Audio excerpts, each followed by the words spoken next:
Metropolitana, bienvenida. Continuando con las conferencias informativas que venimos desarrollando como parte del programa de capacitaciones de la Intendencia de Lima Metropolitana 2020, el día de hoy vamos a tratar un tema en materia de seguridad y salud en el trabajo concerniente a Sistema de Gestión de Seguridad y Salud en el Trabajo, el cual estará a cargo del inspector de trabajo, el doctor Wilfredo Regalado Rafael, a quien invitamos.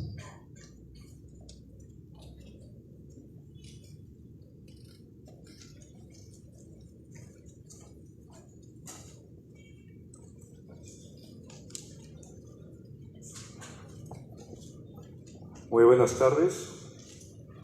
Para SUNAFIL y el Ministerio de Trabajo es un honor tenerlos a ustedes presentes en la medida que es una evidencia de una retroalimentación constante que se está dando en el tema de seguridad y salud en el trabajo. Seguridad y salud en el trabajo tiene tres participantes: los trabajadores, quienes por alguna razón se ganan el sustento diario mediante su actividad laboral, y en ese sentido hay que cuidarlos para que ellos no tengan ninguna contingencia. El segundo actor es el empresario, el que da el trabajo. Yo siempre digo, soy inspector laboral, el empresario es alguien que en este caso da oportunidad de trabajo y fomenta la producción económica de un país, de una familia, de los trabajadores, y hay que tratarlo como tal. Pero a veces se presentan circunstancias en las que hay que enfrentarlos en la medida de que se da una responsabilidad en cuanto a una contingencia con algún trabajador. El tercer actor en seguridad y salud del trabajo es el Estado. Y al Estado, de alguna manera, hay que exigirle y hay que comprometerlo a que cumpla su función como tal en seguridad y salud del trabajo. Normar, fiscalizar, supervisar, fomentar. Y el motivo de esta charla es justamente fomentar el tema de seguridad y salud del trabajo. Ahora, cuando hablamos de seguridad y salud del trabajo, desde el punto de vista histórico, si nos vamos unos 10 o 15 años hacia atrás, hemos avanzado bastante en el país, bastante, pero aún así es insuficiente.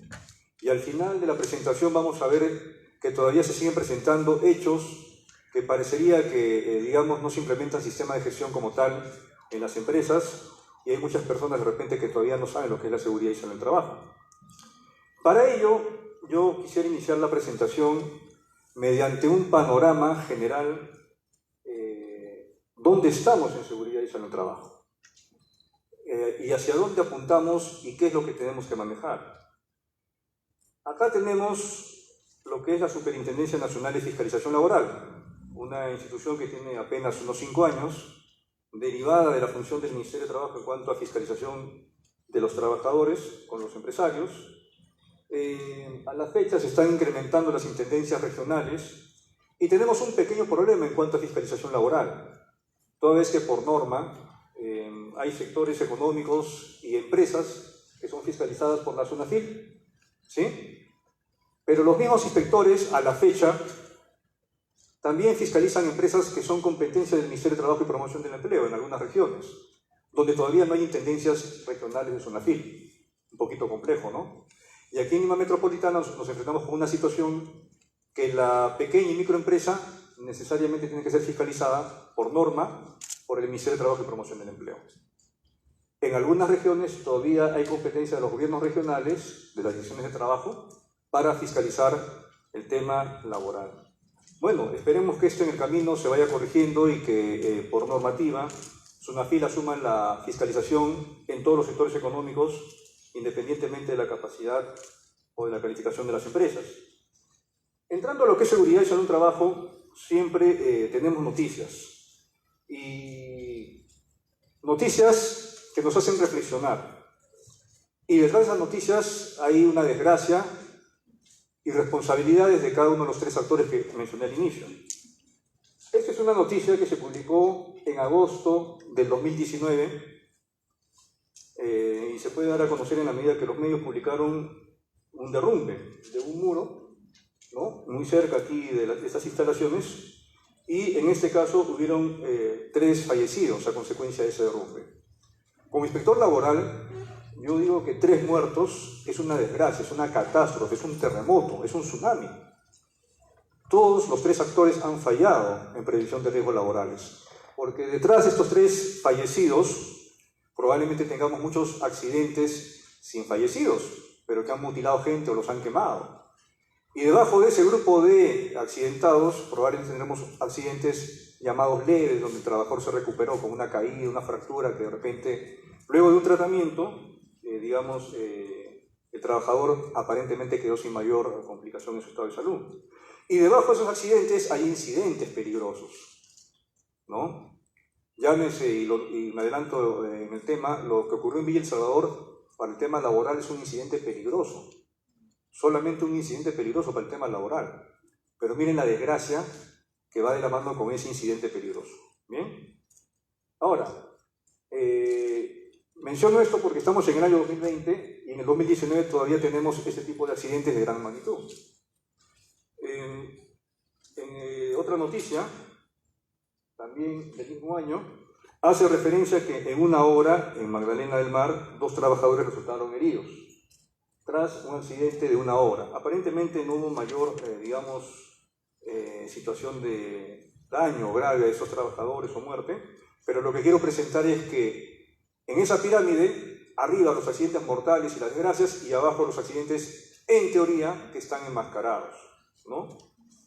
Ahora, ¿esto será seguridad y salud en trabajo únicamente o hay algo más que está pendiente por desarrollar? Pongo estas imágenes porque aquí tenemos muchos sectores económicos y muchos de los presentes probablemente trabajen con estos sectores económicos.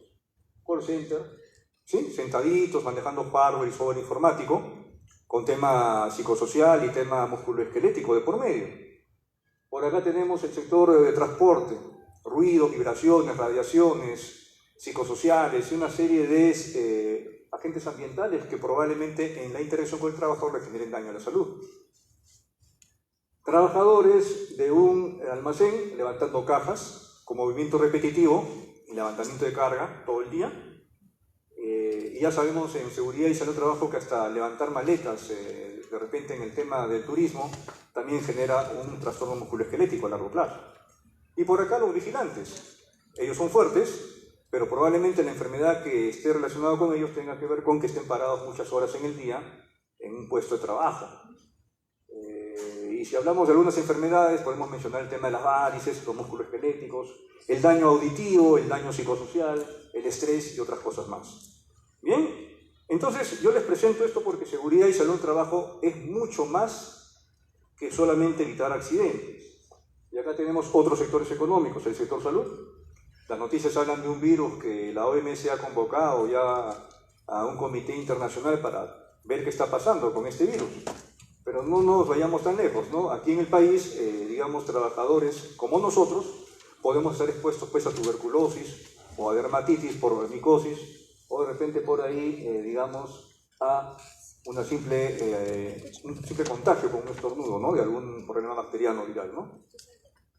En la agroindustria, cantidad de trabajadores realizando movimientos repetitivos, seleccionando los frutos, ¿no? Y en este caso los productos de la actividad agroindustrial, soldadura, y aquí nos vamos a un poquito a hablar algo de ciencia ficción, ¿no? Aquí hablamos de radiaciones ionizantes, en esencia lo que desintegra el átomo y lo que puede interactuar pues, con la retina del ojo de las personas, ¿no? Por acá el tema de los que hacen limpieza pública y más acá los que están sentaditos muchas horas en una banquita en un puesto de trabajo, realizando labor de costura, expuestos a ruido, expuestos a polvillos, expuestos también, a situaciones de estrés. Entonces, seguridad y salud en trabajo tiene que ver con todos esos puestos de trabajo, y yo aquí en el auditorio veo gran cantidad de participantes, probablemente muchos representantes de estos sectores económicos, y hay que evaluarlos como tal. Ahora, si hablamos de información y en cuanto a la toma de decisiones, voy a presentarles 4 imágenes nada más de, datos. Acá tenemos información del año 2016 referente a la notificación de accidentes, de enfermedades ocupacionales. Bueno, del cuadrito lo que quiero rescatar, en esencia, es este dato de acá abajo. ¿Qué les parece esa información que describe en el año 2016 que durante el año 2016 en todo el Perú, hubieron solamente 30 enfermedades ocupacionales? ¿Esto será real? ¿No? Conversando con especialistas, de fuente española, ellos nos refieren que allá se reportan alrededor de 20.000 enfermedades ocupacionales al año, 20.000. Y para ellos esa información todavía sigue siendo un subregistro. Nosotros con 30, eso yo lo digo siempre en las conferencias, esto no es preocupante. Esto ya es algo alarmante y hasta vergonzoso podría ser. Porque esa es información oficial, ¿no? Y si un político o de repente un funcionario o un empresario toma decisiones con esta información, ¿qué cosa va a decir? Todo está bien, no pasa nada, no hay que invertir en esto. Cuando esto en realidad es un subregistro. Año 2016. Bueno, de repente el 2017 ha mejorado. Vamos a ver, 2017, ¿cuántas enfermedades ocupacionales se reportaron? 35. O sea que esto no mejoró, alguien está fallando. Probablemente al nivel de las empresas en cuanto al diagnóstico de las enfermedades ocupacionales, probablemente al nivel del software o de repente el reporte o la metodología de envío de información al Ministerio de Trabajo, probablemente al nivel de la competencia de los médicos ocupacionales, que de repente falta estar empoderados para dar un diagnóstico fehaciente, sin temor. Habría que ver qué está pasando. Pero bueno, de repente el 2018 ha mejorado y el año 2018 tenemos que solamente hay 13 enfermedades reportadas, perdón, 64. 64 enfermedades. Lo que quiero presentarles con esto es un panorama real en la medida que cuando se tiene que tomar decisiones, las tomamos en relación a la estadística y a la información oficial. Y si tomamos en cuenta esta información, probablemente vamos a desarrollar estrategias no acertadas en seguridad y salud en trabajo. Y yo quiero invitarlos a ustedes a que esta información que es oficial a nivel nacional, la practiquen ustedes en cada una de sus empresas. Porque si en sus empresas también está dándose una situación que no hay enfermedades ocupacionales, yo les adelanto que eso es un subregistro, es algo que no es real. Algo que probablemente haga que no tomen decisiones adecuadas para la prevención de riesgos laborales. Ahora, eso es en el año 2017 y el año 2018. Y por acá, digamos, tenemos una información del año 2016 de salud, del CEPRIT de salud, donde en esencia, digamos, analiza esta situación de su registro. Ellos mencionan que esto se da porque hay un inadecuado diagnóstico y registro de las enfermedades. ¿Y quién hace el diagnóstico y registro de las enfermedades? Por normativa. ¿Quién lo tiene que hacer? El médico ocupacional probablemente o el Servicio de Seguridad y Salud en Trabajo, ¿verdad? Muy bien. Bueno, esta información nos hace referencia a que hay un problema ahí, hay un inadecuado diagnóstico y registro. No vamos a dudar para nada de esos médicos ocupacionales en el país, son muy competentes. Pero hay un problema con reportar la información en tiempo real. ¿Bien? Lo segundo, se habla que hay grandes grupos de trabajadores sin cobertura sanitaria, probablemente por el tema de planillas, probablemente por el tema de informalidad laboral, ¿no? Y bueno, eso ya es una responsabilidad del Ministerio de Trabajo, de SUNAFIL y otras entidades, de tratar de hacer que se formalice la mayor cantidad de trabajadores para que tengan el adecuado ingreso en planilla y finalmente tengan esta cobertura sanitaria que en el fondo permitirá pues un adecuado reporte de enfermedades ocupacionales. Bien, ahora, ¿será un problema del Perú nada más? Bueno, la Organización Panamericana de la Salud nos lanza una información en que en América Latina solamente se alcanza, en cuanto a registro, del 1 al 5%. Desde México, Brasil, Argentina, Bolivia, todos los latinoamericanos, estamos reportando del 1 al 5% de enfermedades ocupacionales nada más. ¿Qué quiero presentar con esto?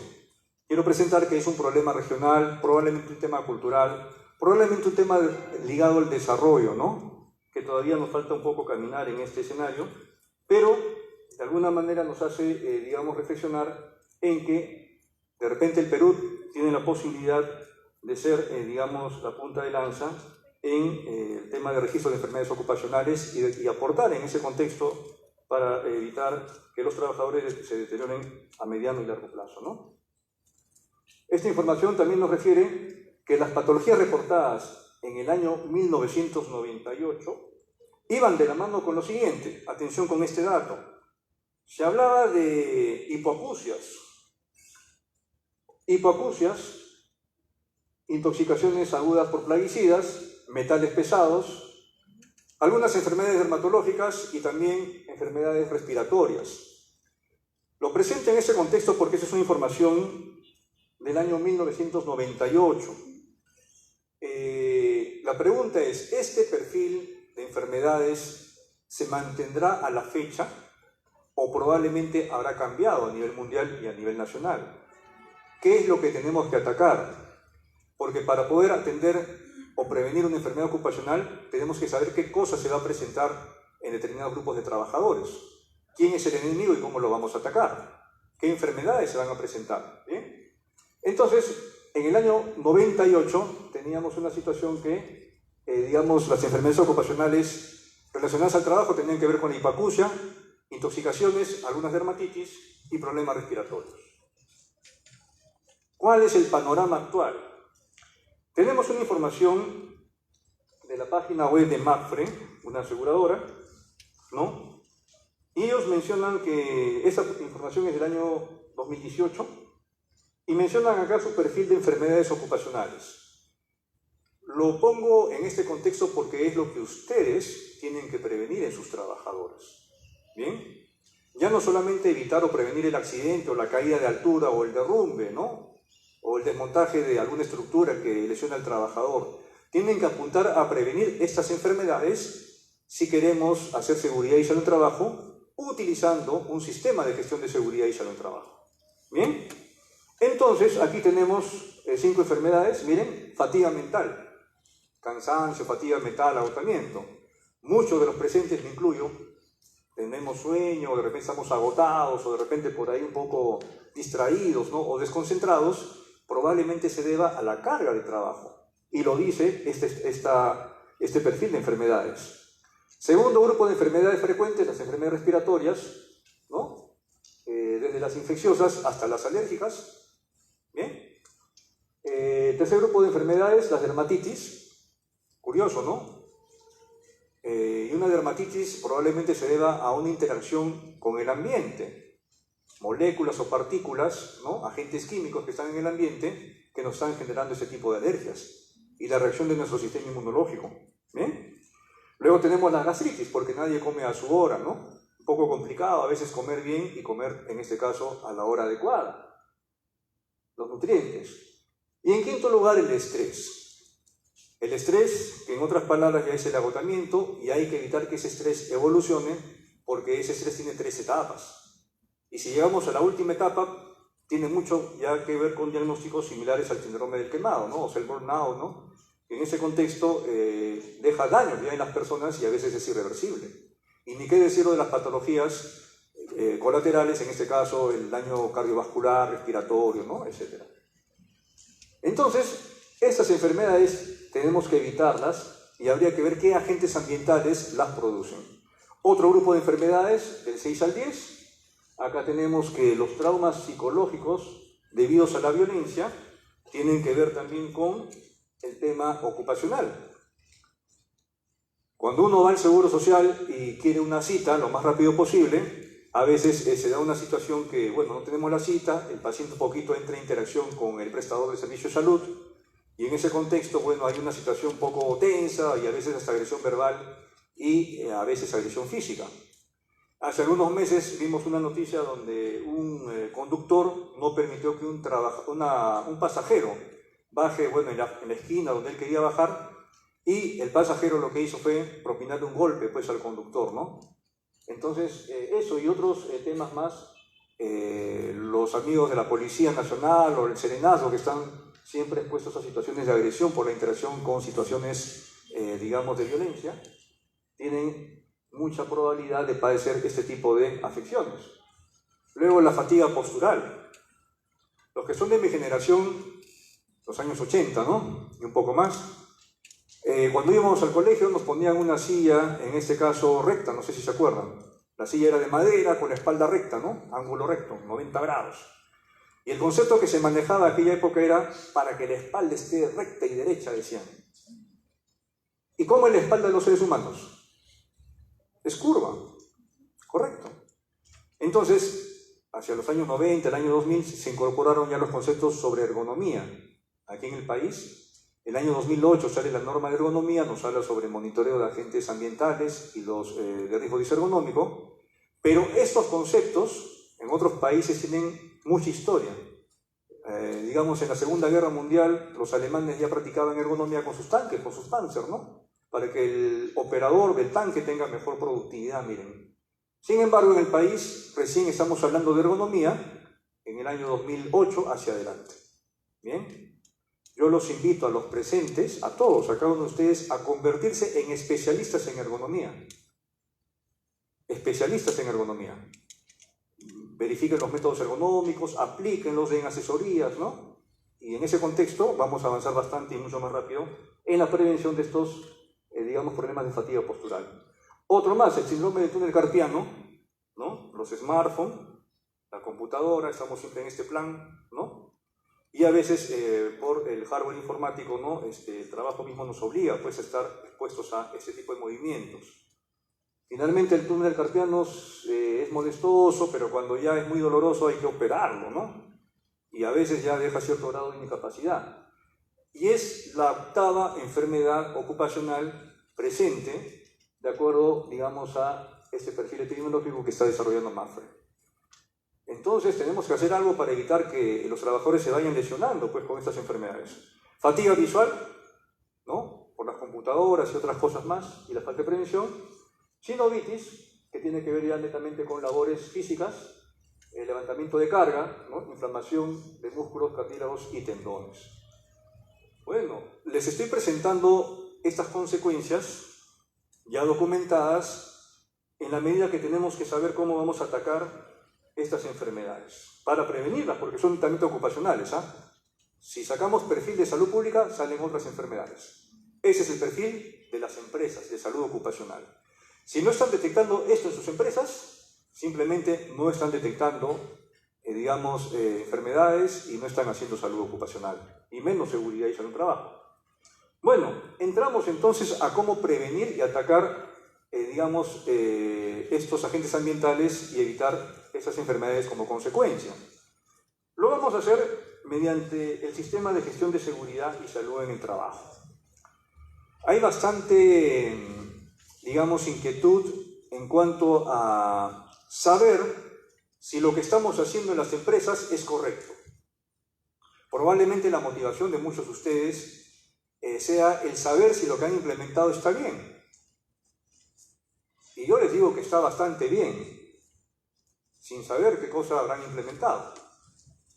Pero les digo que está bastante bien porque, en este caso, para implementar un sistema de gestión de seguridad y salud en trabajo, tenemos que tener a alguien que sea el encargado, que sea competente, o sea, que conozca. En segundo lugar, alguien que sea responsable. ¿Bien? Cuando yo fiscalizo empresas de construcción civil, el día de ayer nomás fiscalicé una obra de construcción civil en San Borja, paralizamos la obra. Lo curioso es que sale el arquitecto residente. Y el arquitecto residente al inspector del trabajo y su equipo, y a la fiscal, porque fue un equipo de la fiscalía con varios policías, ese arquitecto residente les dijo: ustedes no pueden ingresar a una obra sin mi autorización. Muy lamentable porque en este caso los inspectores sí tenemos facultad de entrar libremente a un centro de trabajo de día, de noche y sin mayor aviso al empleador. Lógicamente que bien, en este caso, acreditados, ¿no? Y sí se puede, ¿no? Lógicamente que para hacer las coordinaciones ir viendo en este caso cómo está la operatividad y sacar conclusiones.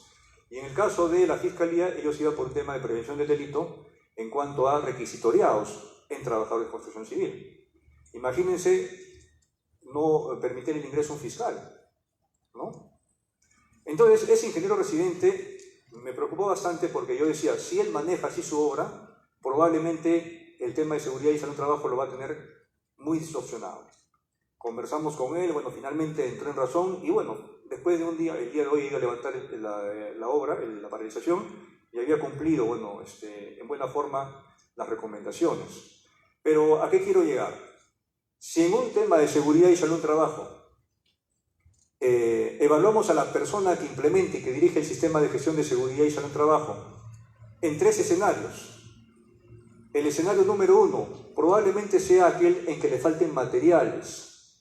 Le faltan de repente maderas, fierros, o de repente por ahí un ambiente para implementar, digamos, una oficina de prevención de riesgos laborales. Le faltan recursos humanos. Eso se puede entender, porque eso puede mejorar en la medida que haya un requerimiento. El segundo escenario es el de la actitud, como el ingeniero, el residente de ayer, el arquitecto. No quería, sin ninguna razón quería, él imponer su criterio cuando estaba errado. Se puede entender que un trabajador esté fastidiado y no responda de repente, digamos, a una recomendación, probablemente por fatiga, por carga solar, por falta de agua, por mucho ajetreo de repente en el centro de trabajo, y que esté sin ganas de responder. Cuando es un tema de actitud, se puede moldear. Podemos moldear la actitud, como con nuestros hijos, o como lo que nuestros padres hicieron con nosotros, ¿no? Moldearon la actitud. Se puede. Pero lo tercero, si nos enfrentamos a un tema de falta de competencia, o sea, falta de conocimiento, eso sí es preocupante. Es como que un cirujano no sepa, pues, dónde está la arteria aorta, ¿no? O de repente por ahí, digamos, no sepa, pues, diagnosticar una enfermedad ocupacional, ¿no? Si encontramos un responsable de seguridad y salud en el trabajo que desconoce las herramientas de gestión de seguridad y salud en el trabajo, eso es muy preocupante, muy preocupante. Y ese es el nivel de la competencia, el conocimiento. Yo tengo que saber dónde me he metido, tengo que saber implementar, tengo que saber hacerle seguimiento para saber si está funcionando o no. Entonces, si es un tema de falta de recursos, se puede manejar. Si es un tema actitudinal, se puede moldear. Pero si es un tema de falta de conocimiento, preocúpense. Vayamos, en este caso, a capacitarnos.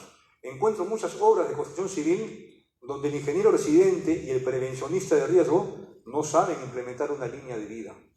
Una línea de vida.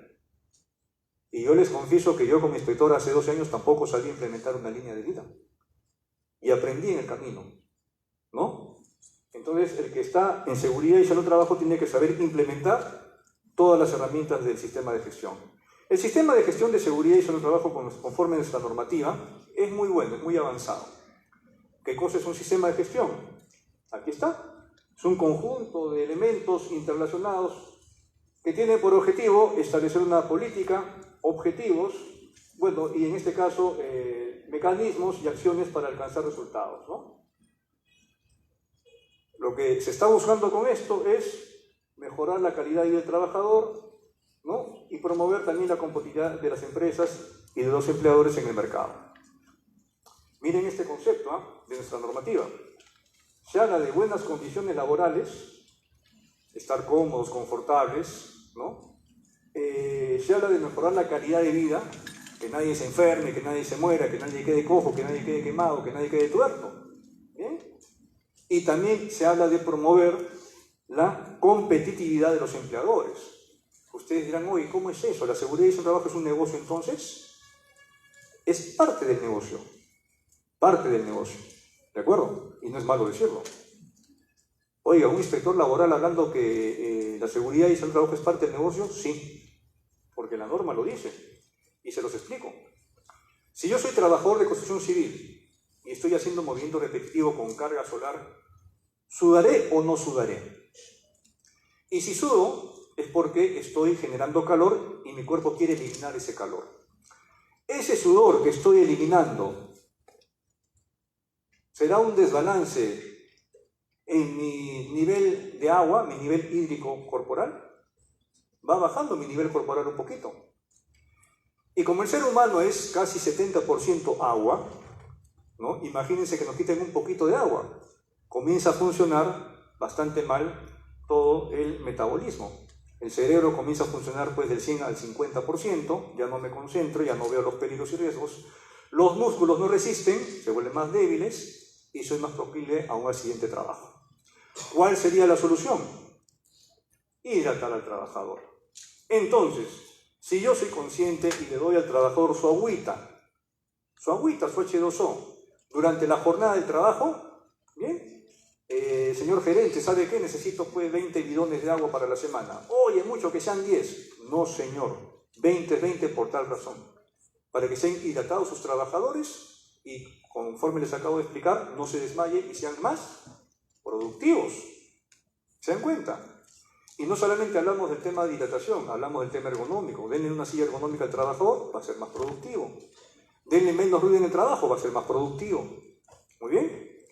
Entonces, esos conceptos hay que incorporarlos, porque la seguridad y salud en trabajo es como tener un Mercedes. Yo digo, el ser humano es como un Mercedes y mucho más. Pero si no invertimos en seguridad y trabajo, es como utilizar el Mercedes para, de repente, comprar 5 cajas en la tienda y llevarlas simplemente a la casa. Nada más.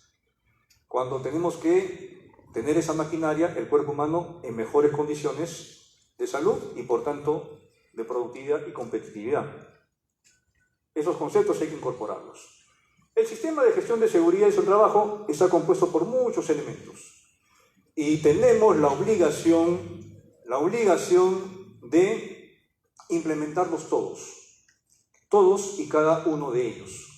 No solamente quedarnos en mi comité estará bien, o de repente por ahí mi política que le hemos publicado y nos han felicitado estará bien, ya no, eso ya está bien, pero vamos al 100%, vamos a ganador. Porque si no, no funciona. ¿El cuerpo humano podrá funcionar solamente con el corazón o requiere otros órganos para funcionar? Es un todo, ¿verdad? Muy bien. Entonces, nuestro sistema de gestión de seguridad y salud del trabajo nos habla de muchas herramientas del sistema de gestión. Acá tenemos la política de seguridad y salud del trabajo, que es una especie de visión que nadie se accidente, que nadie se lesione.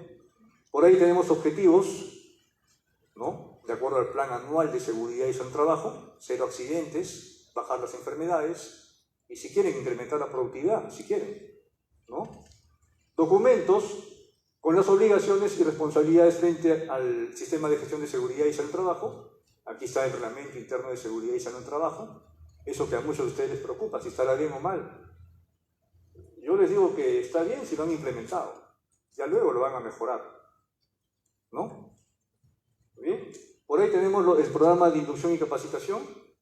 En cuanto a lo que es el programa de inducción y capacitación, ¿cuál será el objetivo? Se habla de las 4 capacitaciones al año, ¿verdad? 5 en un momento, luego 4, etc. Pero yo les digo que las capacitaciones se tienen que dar en la medida que la persona que he capacitado me pueda convencer a mí que domina un conocimiento o una competencia, ¿no? Si yo hablo sobre línea de vida, sobre arnés, sobre puntos de anclaje, trabajo en altura, esta persona que le he capacitado tiene que sacarme 20 pues, en lo que yo le he capacitado. Si no me saca 20, o no tiene la capacidad de aprender, o yo soy un mal capacitador. ¿Bien? Y lo otro, ¿no? Esas charlitas de 10 minutos, 5 minutos no sirven de mucho, ¿no? Porque eso simplemente es repetir algo y el trabajador está pensando en otra cosa, ¿no? En cuanto a lo que es capacitaciones, ¿qué le parece el tema de los distractivos? Por ejemplo, el uso de los smartphones, los celulares, ¿no? Es un tema que, por ejemplo, si va en una situación de capacitación, no va a permitir que la persona reciba el 100% de conocimientos. Y otras metodologías que a lo que quiero apuntar es que el que se mete un poco con la preocupación de capacitar tiene que dominar metodologías de transmisión de conocimientos. Tiene que ser un profesor. Tiene que gustarle la docencia. Tiene que motivar al que lo va a escuchar. Caso contrario, esa capacitación no va a funcionar. Y sobre el puesto de trabajo y la labor específica que va a desarrollar ese trabajador, ¿no? Bien, se habla de la conservación de los documentos. Todos los registros del sistema de gestión de seguridad y trabajo tienen que conservarse un periodo, de acuerdo a su importancia. Mecanismo de comunicación interna y externa. Esto hace referencia, pues, a la comunicación en la línea jerárquica, ¿no? En cuanto a las disposiciones internas, ¿no? En cuanto, digamos, a las estrategias de prevención de riesgos laborales. Y externas en cuanto a los actores que se encargan de recopilar la información desde afuera para la toma de decisiones, ¿no? Luego tenemos la identificación de peligros y evaluación de riesgos, ¿no? El famoso IPER. Cuando hago inspecciones y pido el tema de... Antiguamente lo hacía hace 10 o de repente 7 años, yo pedía las famosas matrices de identificación de peligros y evaluación de riesgos. Y bueno, yo pensaba que mientras más colorcito tenía y más grandes eran mejores. Luego me di cuenta que la matriz y el IPER es solamente una herramienta, es como una regla nada más, o como un compás. ¿Bien? Es algo que me permite medir y en este caso, digamos, implementar algo. Con el IPER, ¿qué cosa voy a implementar? El control de riesgos. A más riesgo, una mejor implementación y algo más rápido, digamos, para proteger al trabajador, ¿no? Lo malo que esos IPER que me traían, curiosamente eran de empresas constructoras o industriales, y el nivel de riesgo era 1 o 0. ¿Qué les parece eso? ¿No? ¿Cómo me van a decir que, digamos, trabajador expuesto pues, a ruido, manejo de maquinarias, nivel de riesgo C1? Era algo que estaba mal desarrollado. Y pongo un poco el dedo en la llaga. Caso de Villa El Salvador. Un camioncito de combustible manejado por un operario, ¿no? Un conductor. ¿Qué nivel de riesgo le hubiéramos dado nosotros, y me incluyo, de que pase lo que ha pasado? ¿A quién se le iba a ocurrir que hubiera haber una deflagración, primera vez que lo veo en mi vida, ¿no? Y que se forme el combustible de esa forma? A mí no se me hubiera ocurrido. Probablemente yo le hubiera dado con ese camioncito y ese operario y la vía asfaltadita, entre comillas, nivel de riesgo 1, yo le hubiera dado. Sin embargo, miren lo que pasó. Entonces, el tema de identificación de peligros y evaluación de riesgos tiene que ser un tema, digamos, de identificar al enemigo, qué proceso productivo tenemos, identificar todos los agentes ambientales y darles una magnitud de riesgo para tomar acciones correctivas. Que el nivel de riesgo salga alto, mucho mejor, pues. ¿Para qué queremos ponerlo bajo? ¿Para decir que estamos bien? Nos estamos engañando. ¿Bien? Entonces, no es la matriz de riesgos, sino es saber identificar cuáles son los peligros en el lugar de trabajo que pueden dañar al trabajador.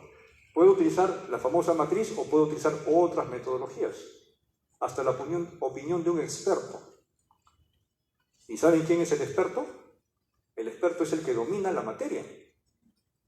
Hace 3 semanas, digamos, desarrollé una inspección en una empresa industrial donde había una especie de carretes para, bueno, para alambres, ¿no? Y estaban apilados los carretes ahí, digamos, de a 5, de a 6. Y mi preocupación era que esos carretes se puedan desmoronar. Viene, digamos, el encargado y me dice, no se va a desmoronar por tal razón, de que, digamos, el peso, que por ahí le hemos puesto unos topes. Eso nunca ha pasado en 10 años. Me estaba utilizando para explicarme su experiencia personal. Y me lo sustentaba con que en el tiempo no se había generado ningún desmoronamiento. ¿Se dan cuenta? Y sobre el tema de carretes apilados en su empresa, ¿quién era el experto? ¿Él o yo? Él era el experto, pues. Entonces yo no debo ser soberbio y decir, caramba, si hay una persona que maneja este escenario y está dirigiendo este proceso 20 o 10 años, él es el experto, él me va a enseñar a mí. ¿Bien? Entonces, digamos, la identificación de peligros hay que, digamos, saber, ¿no? Qué es lo que vamos a enfrentar. Luego tenemos el tema de la evaluación inicial del sistema de gestión de seguridad y salud del trabajo. Este es el famoso estudio de línea base. ¿Cómo estamos? ¿No? Más que seguro que en el caso de los presentes, su estudio de línea base está bastante avanzado en la medida que, digamos, ya no están partiendo de cero. Están partiendo ya de algo que están mejorando seguramente, ¿no? La planificación y evaluación de requisitos legales aplicables, pero aquí hay que tener bastante cuidado.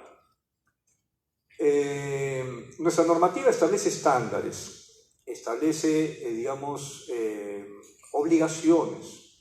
Es muy buena, pero nuestra normativa también tiene vacíos legales. Y algunos se aprovechan de esos vacíos para no implementar, cuando debería ser al revés, ¿no? Caso McDonald's. Habría que ver cuáles son los peligros y riesgos a cuáles estuvieron expuestos esos muchachos. Por ahí alguien dijo, no, pero si tenían de repente zapatos con protección para descargas eléctricas, se hubiera evitado esta desgracia. El problema es que no había ninguna normativa para restaurantes para exigir un zapato de ese tipo para ese tipo de trabajadores. Entonces, habría que utilizar esos vacíos en seguridad y salud del trabajo, no para no implementar, sino al contrario, para buscar el estándar de mejor protección. ¿Bien?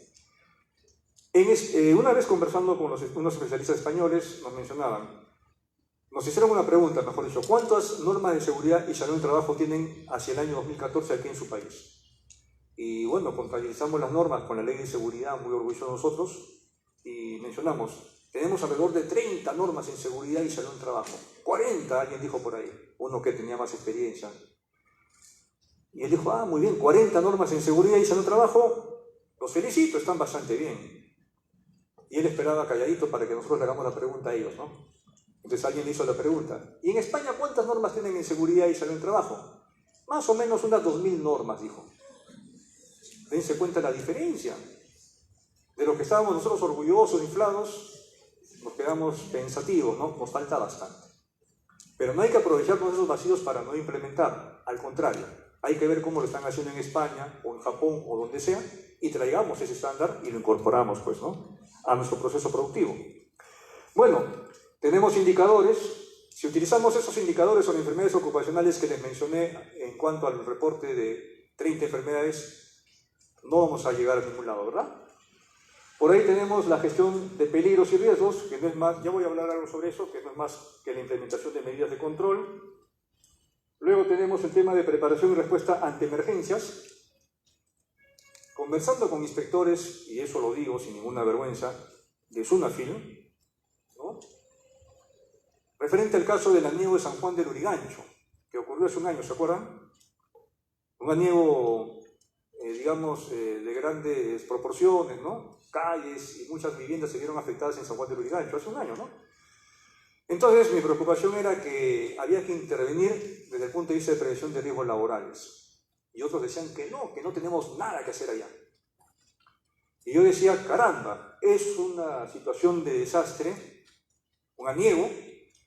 Bueno, si hay empresas en la zona del aniego, hay que intervenir en esas empresas, darles alguna orientación, ¿no?, sobre agentes biológicos, agentes químicos, de repente por ahí orden y limpieza y otras cosas más. Pero no solamente está el sector de los anegados, de los afectados directamente. Hay otro círculo, el externo, que no ha sido anegado, pero que está en contacto con esos trabajadores, ¿o no? Las tienditas, los comercios, los mercaditos que están alrededor están interactuando con los afectados. Hay que enseñarles o de repente orientarles de que ellos tengan cuidado en cuanto al manejo de agentes biológicos. Y hay un tercer sector también que hay que intervenir. Un ejemplo, si yo soy trabajador, laboro en el Ministerio de Trabajo y vivo en esta zona, cuando yo vaya a mi centro de trabajo, en el Ministerio de Trabajo, ¿qué voy a estar pensando? Que he perdido mi casa, psicosocial, que bueno, he perdido en este caso los alimentos, bueno, de repente por ahí un tema ya de preocupación. Por ahí si ya habrán reconectado el agua que se había desconectado por el tema del aniego, agentes biológicos. Entonces, lo que les estoy presentando es que cuando hay una emergencia, ya sea externa o interna, hay que intervenir, porque hay diferentes niveles de afección.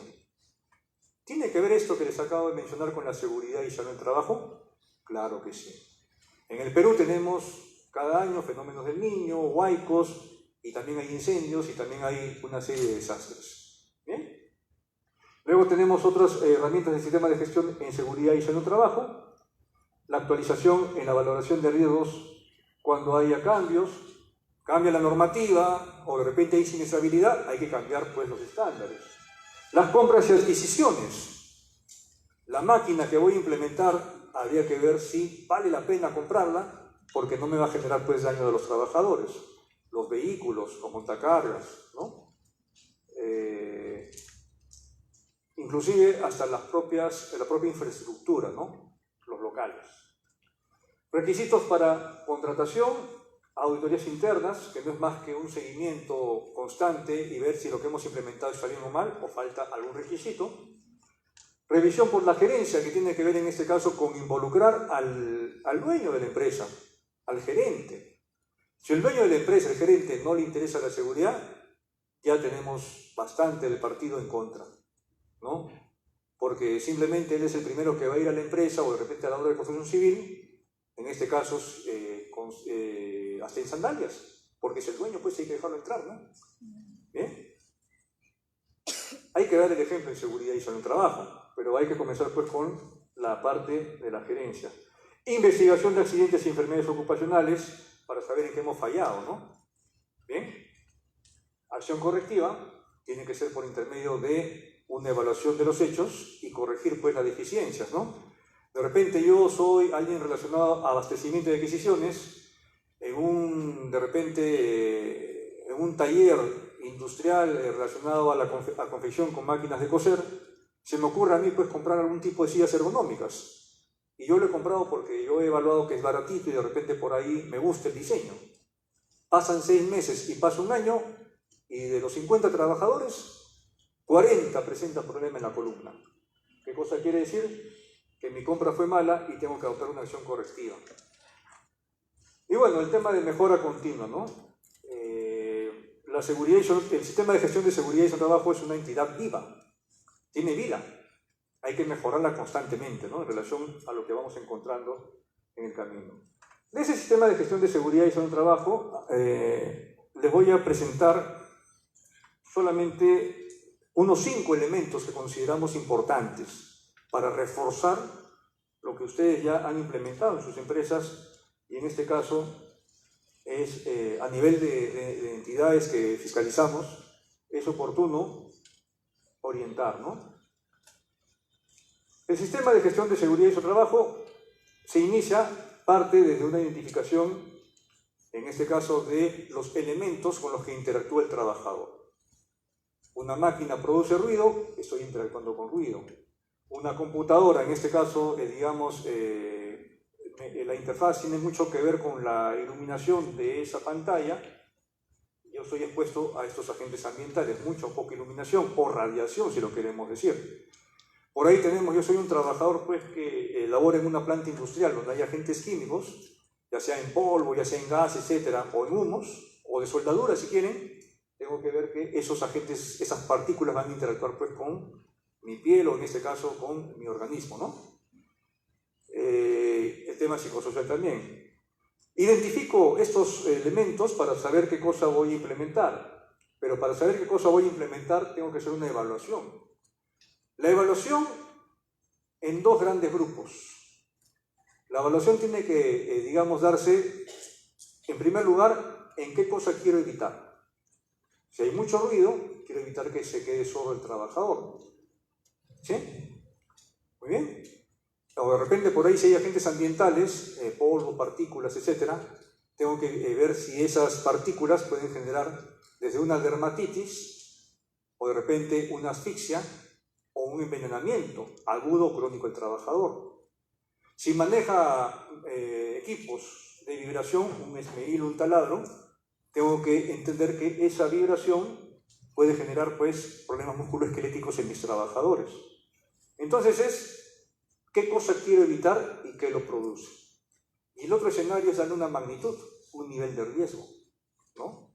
Por ejemplo, si a mí me contratan para hacer una revisión de estos equipitos que están acá colgados de la pared, la luz de emergencia y las luminarias, y a mí se me ocurre traer una escalera de gato, con barandillas inclusive, probablemente la magnitud de riesgo que yo me caiga sea algo bajo, ¿no? Pero ¿qué pasaría si yo soy operario de construcción civil y estoy en el piso 20 de un edificio, al borde de la abertura, haciendo algo de albañilería? La magnitud del riesgo probablemente va a ser mucho más alta, ¿no? Y eso me va a obligar técnicamente a implementar una medida de control adecuada para el trabajo que estoy desarrollando y el daño que quiero prevenir. ¿Bien? Y una vez que evaluamos, implementamos, y de lo que implementamos hay que ver si da resultados. De nada sirve que nos quedemos en solamente evaluar. Hice una visita a Chimbote. Chimbote estuve en el mes de diciembre. Visitamos una planta agroindustrial que tenía que ver con la producción de azúcar y otras cosas más. Y me llamó la atención algo cuando ingresé a la planta. Un letrero enorme, grande, decía. Año 2019, ¿no? De enero a julio, 10 accidentes de trabajo. Así, bien orgullosos ellos, ¿ah? Orgullosos ellos, ¿no? Y de agosto a octubre, 5 accidentes. Ahí grandote. Y abajito, días sin accidentes, por decir 60 días. Orgullosos, así, tremendo cartelón ahí. Y yo miraba ese cartel y decía, ¿qué ha pasado acá? Y viene el prevencionista y me explica, estamos documentando, me dice, estamos cumpliendo con la normativa en presentar, en este caso, la siniestralidad. Oiga, le digo, usted piensa que ese es el final, pero ese es el inicio, le digo. A partir de eso, usted demuéstreme qué medidas de control, qué mejora continua ha implementado hasta la fecha. Porque si no, yo estoy muy preocupado.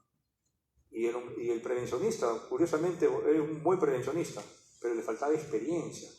Joven él, ¿no? Mucha competencia, pero le faltaba experiencia, ¿no? Él pensó que implementar parte del sistema de gestión y reportar, y en este caso concientizar a las personas para que tengan cuidado que no les produzca esos accidentes, ya estaba tomando una acción de control, y no es así, ¿no? Entonces, yo tengo que saber, en cuanto a lo que he evaluado e implementado, controlarlo permanentemente, ¿no? Yo tengo un supervisor que va para constantemente controlando lo que yo hago, ¿no? Al inicio yo lo veía un poquito pesado, pero luego me di cuenta que, bueno, en su experiencia, tiene como 20 años de supervisor, ya había optimizado que al ser humano hay que estar, pues, viéndolo constantemente si está bajo nuestra supervisión, ¿no? Constantemente hay que estar verificándolo, ¿no? Entonces, las medidas de control. En cuanto al sistema de gestión de seguridad y salud del trabajo conforme nuestra norma, les quería presentar solamente 5 herramientas. De ese cuadro que hemos visto varias herramientas, 5 nada más, un poco para motivar y de repente compartir algunos conceptos. Está en el título 4 de nuestra normativa de la Ley de Seguridad, en cuanto a los principios, el artículo 21, nos habla de las medidas de prevención y protección del sistema de gestión de seguridad y salud en el trabajo. La primera medida ante una exposición ocupacional es eliminar el peligro existente. Ya lo sabemos, ¿no? Hay que eliminar. Si yo tengo un cocodrilo acá al costado, o un león, ¿qué cosa hay que hacer con el leoncito o el cocodrilo? Para eliminarlo, ¿qué tenemos que hacer? Habría que eliminarlo, pues, ¿no? Habría que matarlo. ¿Ya? El trabajo en altura, a ver cómo eliminamos. Si no se puede, pasamos a otro nivel de prevención. ¿Bien? Si tenemos humo, habría que ver cómo eliminamos ese humo. Oiga, ¿qué cosa produce en ese humo? Ah, caramba, falta de mantenimiento. Eliminamos el peligro dándole mantenimiento al equipo o al vehículo. ¿Ven? Si queremos ir más allá, ¿no? Oiga, los trabajadores tienen un problema de exposición ergonómica, daño musculoesquelético. Le damos una cabina al conductor con un asiento ergonómico y de repente insonorizada para evitar la exposición a ruidos. Y si quieren enjauladito para que nadie le pegue, como el conductor que vimos hace muchos meses, ¿no? Que le pegaron. Así eliminamos el peligro. Oiga, pero hay miles de peligros y no nos vamos a poder imaginar cuáles son todos. Así es, ¿no? Así es. Pero, digamos, tenemos que imaginarnos qué cosa puede pasar.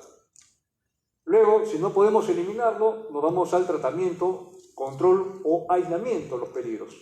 Por ejemplo, ¿no? En este caso hay personal del sector salud que tienen que hacer guardias un poco para poder tratar ese cansancio. Sencillo, que se vaya a descansar sus horas, ¿no? En el Perú teníamos muchos accidentes en el sector transportes. Los vehículos con pasajeros se caían por Pasamayo, ¿no? La carretera central. Siempre habían desgracias. 10, 20, 30 fallecidos. Salió Sutran, implementaron estándares. Bueno, baja velocidad, que duerman. Bueno, son medidas de control, ¿no? Tratamiento. A nuestro leoncito que está acá al costado, si queremos tratar el peligro, ¿qué tenemos que hacerlo? Enjaularlo, pues, ¿no? Aunque sea, ¿no? Muy bien. Luego tenemos el tema de minimizar los peligros y riesgos, adoptando sistemas de trabajo seguro. En otras palabras, es implementar señalética, advertir, reglamentos, ¿no? Estos documentos que, digamos, son herramientas del sistema de gestión de seguridad y salud en el trabajo. Y, lógicamente, que tienen que ser entendibles y transmitir un mensaje, pues, ideal para la prevención de un riesgo, ¿no? ¿Qué pasaría si tenemos, digamos, un extintor y acá y en la parte de arriba tenemos una señalética de evacuación, ¿no? Hay una incongruencia, no cumple la función, ¿no? No hay un mensaje claro en cuanto a la señalética de seguridad. Minimizar los peligros. Si no podemos minimizar, hay que, digamos, desarrollar un programa de sustitución progresiva, ¿no? mejorar, digamos, con tecnología los peligros existentes. Esto es costoso en una primera etapa, pero a largo plazo pues es, digamos, algo muy beneficioso. Lo malo para nosotros los peruanos y los empresarios peruanos, los emprendedores, es entenderlo, ¿no? Eso, digamos, hay que, hacer un cambio de chip, ¿no? Una reprogramación, ¿no? Al estilo pues europeo, ¿no? Americano, ¿no? Que nos enseñen que invertir a largo plazo probablemente dé mejores resultados que una parchadita o de repente por ahí un alambrito o algo para que siga funcionando, pues, ¿no? ¿Bien? Antes de venir a la charla, en la avenida Arenales, había un vehículo, un taxista, que le había abierto la puerta del capó, adelante. O sea, el parabrisas estaba tapado. Y se le había malogrado su carrito. Y como él quiso avanzar su carrito unos cuantos metros para estacionarse, no cerró la puerta del capó. ¿Bien? Y se sentó como Pedro Picapiedra y con su piecito al costado iba moviendo su taxi. Y lo peor de todo es que se reía. Entonces ese caballero pues prácticamente estaría pensando que lo que estaba haciendo era evitarse un costo cuando está exponiéndose él, su equipo y a las personas pues que estaban alrededor, ¿no? ¿Bien? Y finalmente está el uso de los equipos de protección personal. Hay para todos los gustos, para todos los tipos. Lo malo que hay varios vacíos en esa normativa. Sector cocina, no hay normativa. Sector transporte con motocicletas, no hay normativa. Sector, en este caso, transporte, no hay normativa para equipo de protección personal. Y es ahí donde el empresario o el abogado se aprovecha para decir, no estoy obligado a hacerlo. Bueno, habría que ver cómo se le sustenta, ¿no? Entonces, esta herramienta es en cuanto, digamos, a las estrategias de prevención de riesgos laborales, las medidas de prevención y protección que yo puedo utilizar en el sistema de gestión de seguridad y salud del trabajo. Otra herramienta, una segunda herramienta, es el derecho y obligaciones, tanto de empleadores como de trabajadores. ¿Qué estamos obligados a hacer? Y en este caso, tanto trabajador como empleador. Muchas veces el empleador sale con el argumento en decir, ellos ya saben y no quieren hacerlo, o no me hacen caso, ¿no? Pero, de alguna manera, hay que utilizarlas. El empleador tiene, muchas facultades, el de gestionar los riesgos, diseñar los puestos de trabajo, eliminar situaciones peligrosas en todos los niveles de exposición. Otras más, integrar los planes y programas en seguridad y salud del trabajo, mantener políticas de protecciones colectivas e individuales, capacitar y entrenar a los trabajadores. Esas son obligaciones que el empleador está, con la obligación de hacerlo y hacerle seguimiento. ¿Bien? El trabajador también tiene, en este caso, obligaciones. Esa es una herramienta que podemos utilizar también en el sistema de gestión de seguridad y salud del trabajo. La tercera herramienta, conocida por ustedes, es el Comité de Seguridad y Salud en el Trabajo. El Comité de Seguridad y Salud en el Trabajo. Pero, ¿por qué pongo el Comité de Seguridad y Salud en el Trabajo? Ustedes me van a decir, oiga, eso ya lo sé, ya hemos elegido, hemos hecho votación, ha habido alta participación, les hemos dado su credencial, etc. Eso está bien, pero hay que dejarlo de lado. Eso ya no interesa. ¿Bien? ¿Y saben por qué no interesa? Porque formar parte del Comité de Seguridad y Salud del Trabajo es una responsabilidad. Miren todas las funciones que tiene el Comité de Seguridad y Salud del Trabajo, de la A hasta la S. Conocer los documentos e informes relativos a la seguridad y salud del trabajo, aprobar el reglamento interno de seguridad y salud del trabajo. Muchas veces en las empresas, los representantes de los trabajadores, sindicatos, entre paréntesis, no quieren aprobar el reglamento. Y no se aprueba, 1 año, 2 años, está sin aprobar. Y llaman a SUNAFIL para que se pronuncie. ¿Bien? Aprobar el programa anual de seguridad y salud del trabajo y otras cosas más. Promover que todos los nuevos trabajadores reciban una adecuada formación, instrucciones y orientación sobre prevención de riesgos laborales y otras más, miren, aquí hay otras más. Colaborar con los servicios médicos, supervisar los servicios de seguridad y salud del trabajo, hacer recomendaciones apropiadas para el mejoramiento de las condiciones del trabajo, etc. Y estas de acá también, RST, ¿bien? Llevar el libro de actas.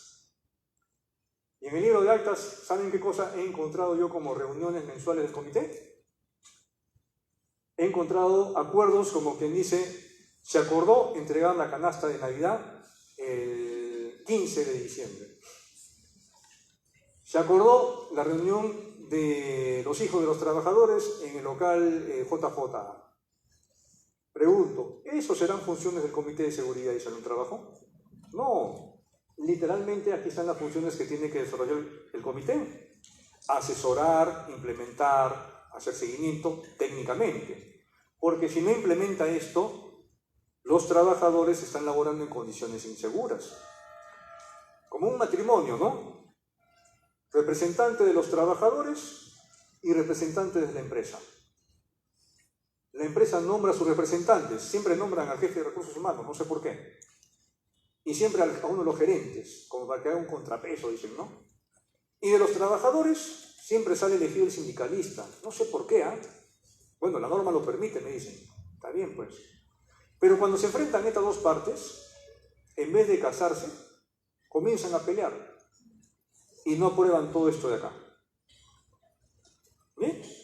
Cuando la norma también dice que una vez que son elegidos y nombrados, tienen que formar una única entidad y desarrollar todas estas funciones y obligaciones. Y dar resultados. Entonces, a lo que quiero llegar es que tenemos que exigirle a nuestros comités de seguridad y salud en trabajo que cumplan esas funciones y que tengamos evidencia de esas funciones. Y si no lo hacen, pues bueno, hay que sacarlos, hay que vacarlos, ¿no? Hay que vacarlos. Lógicamente que algunos entran simplemente porque les gusta pues, tener un cargo y no hacen nada. Otros simplemente por la licencia, lo hacen por eso. Y otros ni siquiera saben por qué. Pero no es algo razonable y ojo que hay que cumplir con responsabilidades. Cuando tengamos un muerto en la empresa y un abogado se vaya contra la empresa, puede responsabilizar en parte al Comité de Seguridad y Trabajo por no cumplir esas funciones. Y un colega abogado dijo, oiga, pero aquí estaríamos hablando de omisión, muere el trabajador hasta de homicidio culposo, me dijo. Habría que ver ese escenario, ¿no? O sea, ¿dónde se mete si somos parte del comité y no cumplimos estas funciones? Son varias, ¿ya? Bien, entonces el Comité de Seguridad y Trabajo es una herramienta importante que hay que saber explotarlo como tal. Vamos a la cuarta herramienta, el Servicio de Seguridad y Salud en Trabajo, artículo 36 de la Ley de Seguridad. Artículo 36, parte del Sistema de Gestión de Seguridad y Salud en Trabajo. Quisiera hacerles una pregunta, y levanten la mano por favor, cada uno de ustedes pertenece y representa alguna empresa. ¿Quiénes de ustedes o de sus empresas han implementado su servicio de seguridad y salud en el trabajo? Levanten la mano, por favor. ¿Ya? Muchas gracias. Del 100% creo que estamos en el 5% y menos, ¿ah? ¿Bien? ¿Y por qué hago hincapié en esto? Porque cuando les mencioné los tres actores, empresarios, trabajadores y Estado, ya hay una entidad que es el Consejo Nacional de Seguridad y Salud en Trabajo, ¿no? El nacional, el suprasectorial, ¿no? Que es el que tiene que estar viendo, digamos, si se ha implementado esto en las empresas, por último, ¿no? Entonces, ¿quién de estos actores no está haciendo su trabajo? Porque desde el año 2011 que salió la norma, ya estamos en 2020, ¿no? Entonces, ya yo pienso que el 100% de empresas tendrían que tener implementado su servicio de seguridad y salud en trabajo conforme la norma lo dice. ¿Y por qué? Porque este servicio de seguridad y salud en trabajo, así como el comité, tiene también sus funciones. Una de las funciones es identificación y evaluación de los riesgos que puedan afectar a la salud en el lugar de trabajo. En otras palabras, eso de identificar los agentes ambientales, ruido, calor, temperatura, vibraciones, lo tiene que hacer el servicio. Luego habla de vigilancia de los factores del medio ambiente de trabajo y de las prácticas de trabajo que puedan afectar a la salud de los trabajadores. O sea, implementar la medida de control y vigilar que se cumpla la medida de control. ¿Quién tiene la obligación? El Servicio de Seguridad y Salud en el Trabajo. ¿A cargo de quién tiene que estar? No dice la norma. No dice si es un médico, no dice también si es un ingeniero, no dice si es el gerente, no lo dicen. Lo lo único que tiene que estar implementado y cumplir estas funciones. Pero vamos un poquito más allá. Otras funciones del servicio es el de asesoramiento sobre la planificación y organización del trabajo, de los lugares de trabajo y otras cosas más. Participación en el desarrollo de programas para el mejoramiento de las prácticas de trabajo, asesoramiento en materia de salud, de seguridad e higiene en el trabajo. Higiene en el trabajo tiene que ver con los agentes ambientales, en materia de equipo de protección personal, etc. Y el artículo 36, literal F, consigna lo siguiente, que el Servicio de Seguridad y Salud en el Trabajo tiene que desarrollar la vigilancia de la salud de los trabajadores en relación con el trabajo. ¿Qué cosa es la vigilancia de la salud? Y también en relación con los trabajadores. Lo que están haciendo los chinos con el coronavirus, ¿no? Es vigilancia de la salud. Ellos han cerrado una ciudad y otra ciudad y han lanzado alertas, o se están desarrollando planes de contingencia porque han identificado algo de gran magnitud. ¿Bien? Y eso puede, digamos, afectar a la población en diferente medida y tiene probablemente alcance mundial. Porque si comienzan a viajar a diferentes partes del mundo, el virus se puede transmitir, ¿no? Bueno, no va a ser algo tan apoteósico como lo que ocurrió en la época de la peste negra en Europa, pero hay que evaluar esa magnitud, ¿no? Para tomar acciones de control. Y en mi empresa, ¿qué cosa es vigilancia de la salud? ¿Se acuerdan de ese perfil de enfermedades que hemos visto en algún momento? Donde había el estrés, donde había por ahí las dermatitis, los problemas musculoesqueléticos. El encargado del Servicio de Seguridad y Salud en Trabajo tiene que ver en su población de trabajadores qué cosas se está presentando.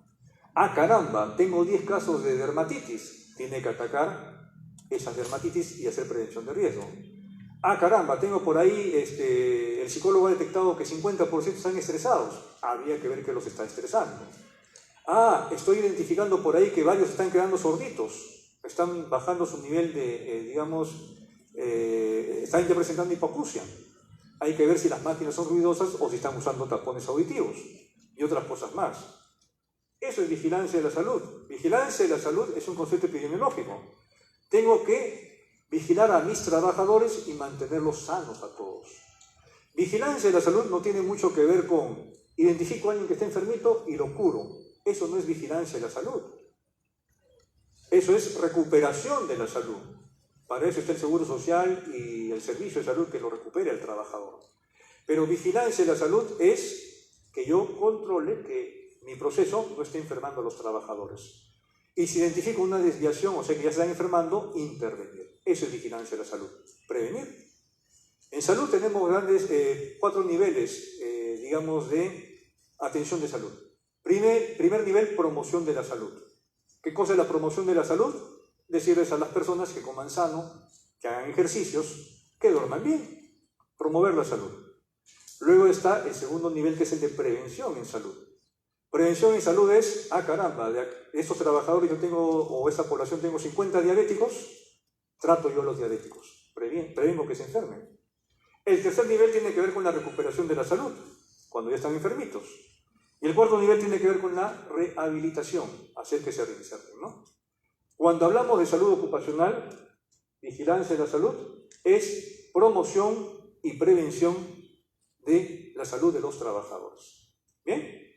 Listo. Y otras funciones más del Servicio de Seguridad y Salud del Trabajo. También el de organizar los primeros auxilios. En esencia, lo que le quiero presentar con esta herramienta es que la vigilancia de la salud tiene que ver con la prevención de enfermedades ocupacionales. Si no hemos implementado el Servicio de Seguridad y Salud del Trabajo, más que seguro que no estamos haciendo vigilancia de la salud. Y si no hacemos vigilancia de la salud, no estamos evitando enfermedades ocupacionales. Oiga, pero ¿y eso de los exámenes médicos? Eso es parte de la vigilancia de la salud, pero no es la estrategia como tal. ¿Bien? Y finalmente es esto, ¿no? Con esto me quedo. ¿Qué cosa es vigilancia de la salud entonces? Una estrategia para evitar que los trabajadores no se enfermen. Y hay 2 tipos de vigilancia de la salud, 2 herramientas. Número 1, la evaluación del estado de la salud de los trabajadores. Esto lo hace el médico ocupacional, con los exámenes, lógicamente. Pero primero está el médico ocupacional y luego determina qué exámenes se le hace el trabajador. No es al revés, no es hacer exámenes y a ver qué cosa encuentra el médico, no es así. ¿Ya? Por eso que es probable que la herramienta se esté utilizando mal en los centros de trabajo. Estamos haciendo exámenes médicos ocupacionales y a ver qué encuentra el médico para ver qué cosa le va a recomendar. Y no es así. Vigilancia de la salud es que el médico vea al trabajador y determine qué exámenes le va a tomar para sacar conclusiones. Y la otra estrategia es el de los famosos monitoreos de agentes ambientales. El monitoreo de ruido, vibraciones, radiaciones, iluminación en el lugar de trabajo, el mapeo de psicosociales y la evaluación de riesgos disergonómicos. ¿Bien? Ahora, de cada una de estas que acabo de mencionar son metodologías. No se trata solamente de sacar el luxómetro o el sonómetro y sacar pues algo a la deriva, ¿no? Hay metodologías. Yo les invito a, digamos, revisar cada una de esas metodologías y hacer las suyas, ¿no? Como prevencionistas o interesados en seguridad y salud del trabajo. ¿Bien? Esta es la quinta herramienta que quería presentarles en el sistema de gestión de seguridad y salud del trabajo. Muy bien. Solamente aquí se menciona en líneas generales las infracciones relacionadas a la seguridad y salud del trabajo de parte de SUNAFIL, ¿no? Hay infracciones leves, graves y muy graves. ¿Bien? Las leves tienen que ver en este caso con incumplimientos, por ejemplo, falta de registros, falta de información, de repente en algún reporte, ¿no? No entregar, de repente en este caso, un equipo de protección personal del trabajador, ¿no? Que sea de registro netamente, son infracciones leves. Las graves son aquellas que tienen que ver ya, digamos, con incumplimientos ya fehacientes. No hacer monitoreos, no realizar la vigilancia de la salud, etcétera, ¿no? Y las muy graves ya tienen que ver aquellas con las que vulneran derechos fundamentales. Bien, relacionadas a gestantes, por ejemplo, o menores de edad, ¿no? O discapacitados y otras cosas más, ¿no? Muy bien. Bueno, la tabla de multas de SUNAFIL, solamente para tenerlo de referencia, hay infracciones en seguridad y salud del trabajo. Quien les habla ha puesto infracciones a muchas empresas, grandes y pequeñas, de todos los sectores económicos. En seguridad y salud del trabajo he multado hasta por 1 millón de soles. Lógicamente que con la disminución del tope máximo de infracciones se llega pues a 600.000 o 500.000 soles. Pero, digamos, el tema de la multa es algo que probablemente, bueno, es una sanción administrativa, pero lo más importante, yo les digo a las personas y a los empresarios y trabajadores, es evitar la multa. Porque cuando tenemos multa quiere decir o bien que estamos haciendo exposición de los trabajadores a condiciones inseguras, o bien que hemos tenido pues un accidente de trabajo con consecuencias muy lamentables. Entonces, solamente como referencia nada más, tener en cuenta que las multas existen y bueno, les comento que ya en la actualidad no hay forma de refutar cuando un inspector del trabajo, de seguridad del trabajo, sustenta un incumplimiento. Hay un grupo de inspectores en los últimos 2 años que han ingresado a SUNAFIL muy técnicos, que el tema de seguridad del trabajo lo están sustentando bastante bien en las actas y en ese contexto, digamos, es mejor llevarlo por el lado técnico que de repente por el lado de evitar una sanción legalmente, ¿no? Eso como que no ayuda en seguridad y salud del trabajo. Y esto es en cuanto pues a la sanción penal, ¿no?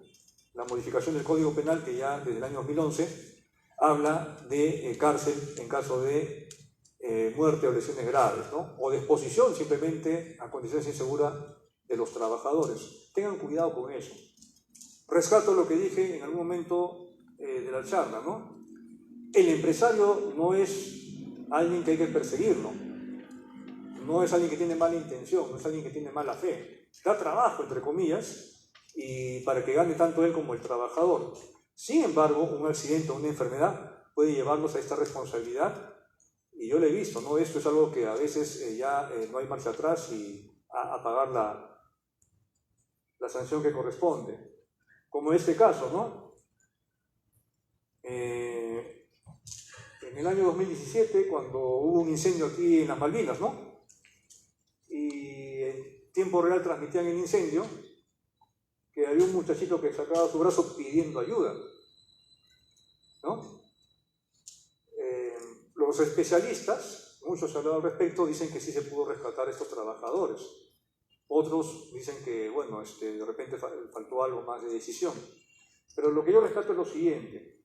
Estamos en el año 2020 y el próximo año es 2021. Vamos a cumplir ya 200 años de independencia. ¿Bien? Y entendemos que el Perú ya ha evolucionado mentalmente en cuanto, digamos, a lo que es la libertad, el derecho al trabajo, el derecho a la vida, el derecho a la salud y otras cosas más.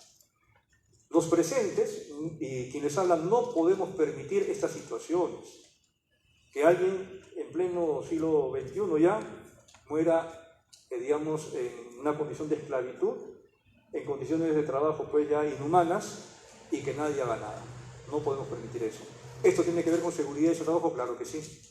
Bien, implementando un sistema de gestión de seguridad y trabajo se hubiera salvado este muchacho. Simplemente que no le hubieran puesto la cadena o el candado en la puerta, se hubiera salvado. Esto mismo ha ocurrido el año pasado, el caso McDonald's. Lo mismo, ¿no? Y digo lo mismo porque de alguna manera, nuevamente, trabajadores, digamos, han fallecido en condiciones, en este caso, que no debieron pues darse, ¿no?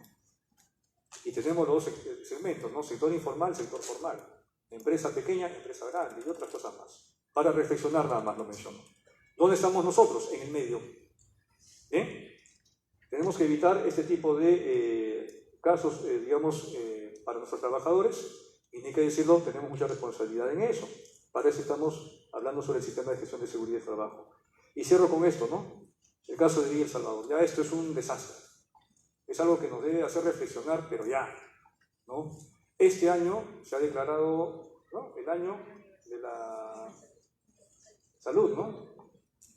Entonces todos tenemos que aportar para que la seguridad y el trabajo también se consolide pues en las empresas. Creo que de esto no tengo más que hablar, todos ya sabemos las consecuencias y a qué quiero llegar. Les agradezco por su atención, estoy atento a sus preguntas, muchas gracias.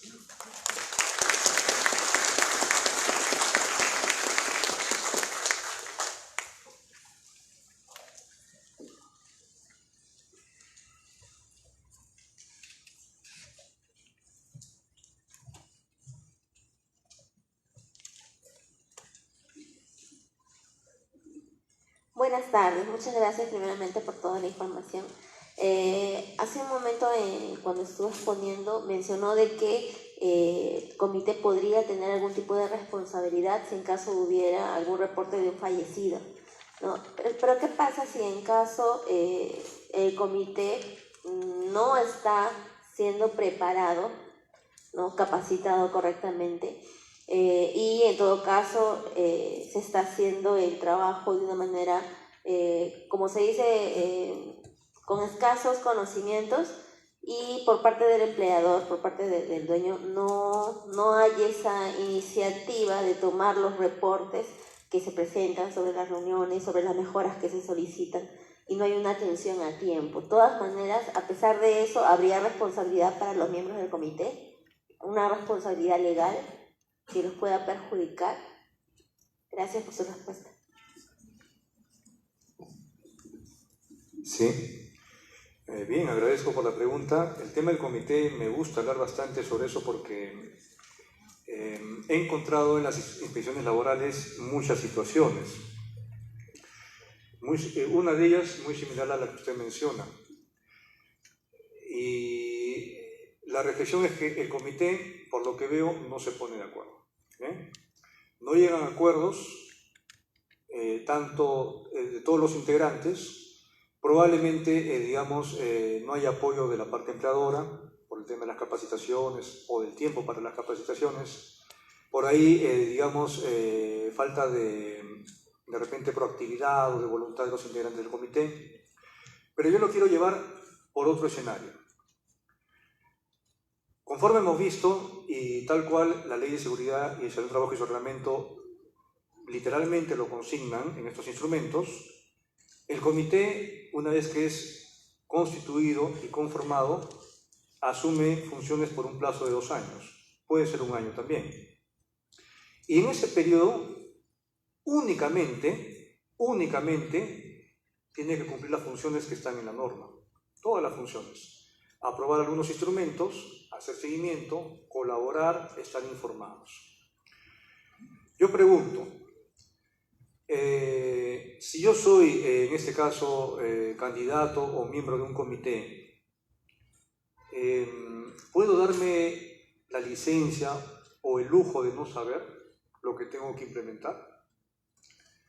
¿Puedo, en este caso, o de repente sería algo razonable, postular al comité sin tener conocimientos en seguridad y salud del trabajo?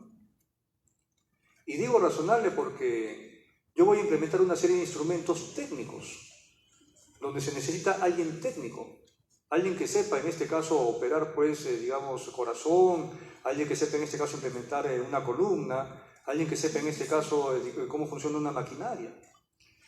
Y si no, en este caso, conozco cómo funcionan estos instrumentos, mi opinión técnica va a ser muy deficiente, va a ser una opinión subestándar. Va a ser una opinión que de repente cuando ocurre una desgracia, lo que yo he implementado fue lo que generó la desgracia, el accidente. Vayamos al otro escenario. El Código Penal habla de, digamos, pena privativa de la libertad cuando alguien genera un daño por acción o por omisión. Así lo dice el Código Penal. Y muchos abogados y varios intérpretes mencionan, ¿qué pasaría con ese Comité de Seguridad y Trabajo y sus integrantes que no cumplen sus funciones y que a consecuencia de la no aprobación de esos instrumentos se genera un daño en un trabajador? ¿Estarían en la situación de omisión, de generar un daño por omisión? Sí estarían en esa situación.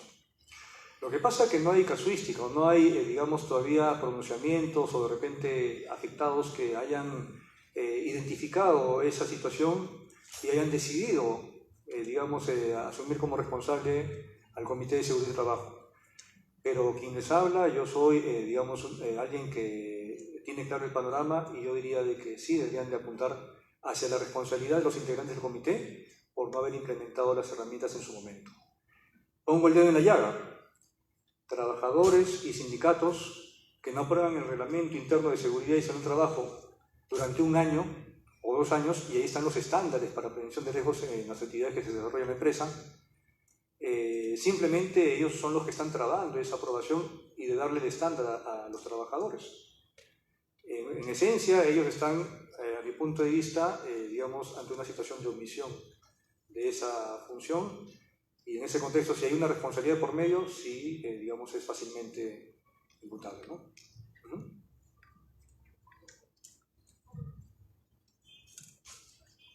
Buenas. Sobre la prevención de enfermedad ocupacional, dermatitis, lo que es los pozos de agua que está bajo piso o de alto nivel, está que se han expuesto a lo que es todos los agentes, ¿no? Microbios, pulgas, garrapatas, que no están en buen estado. Ese también equivale a lo que es el médico ocupacional que lo va a revisar, o cómo es ese tipo de análisis. Claro que sí, muchas gracias por la pregunta. Efectivamente, cuando tengo yo un puesto de trabajo o una situación de trabajo, tengo que identificar todos los agentes ambientales. Y la literatura, nos hace referencia, los podemos clasificar en agentes físicos, químicos, biológicos, de riesgo disergonómico, psicosociales, ¿no? Esos son los 5 grandes grupos. Lo que usted menciona, aguas hervidas o de repente espacios confinados o espacios con poca ventilación, efectivamente, digamos, son situaciones en las que se pueden presentar agentes biológicos.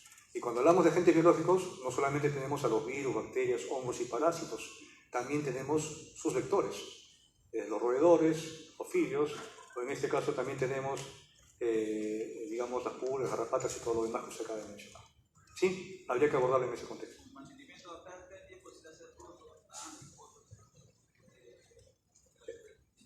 Una interesante pregunta, pero ese es un tema ya de prevención de riesgos, o sea, la medida de control que se implementa. Eso lo determina el evaluador, ¿no? El evaluador. La frecuencia, la periodicidad y la calidad de mantenimiento que le va a desarrollar. Muy buenas tardes, señor Rafael. Quería hacer una consulta respecto a cuando comentó que no se le podía impedir el ingreso a los fiscalizadores.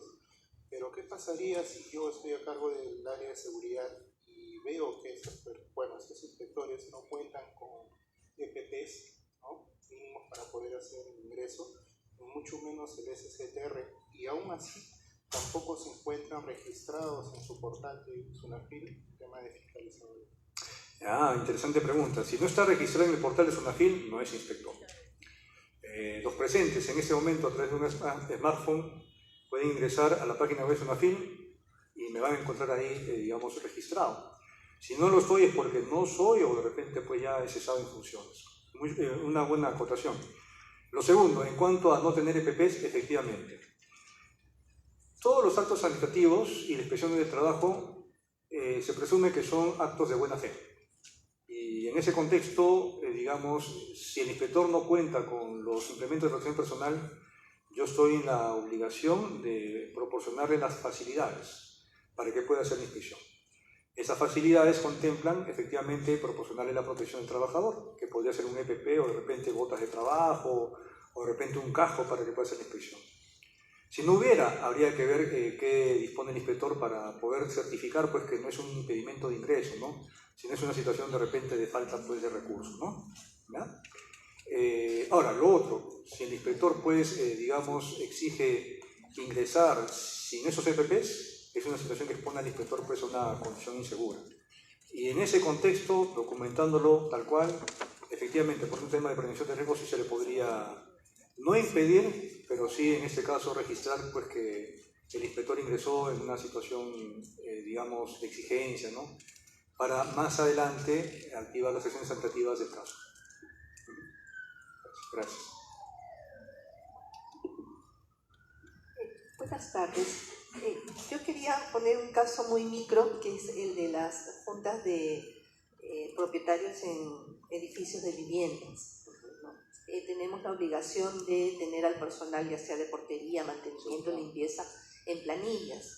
Pero si usted se da cuenta, no es una empresa que tenga un comité de seguridad. Muchas veces la directiva es rotativa entre personas que no sabemos si tienen la capacidad o no, ni tampoco el presupuesto, porque no hay un afán de lucro. Entonces, yo lo que quisiera saber es a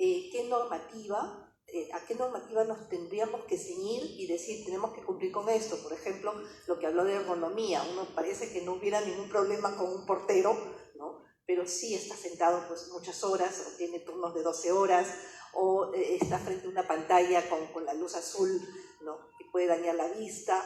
Eso es lo que se me ocurre ahora. O saca la basura y, bueno, puede que no haya material peligroso, pero uno no sabe, ¿no?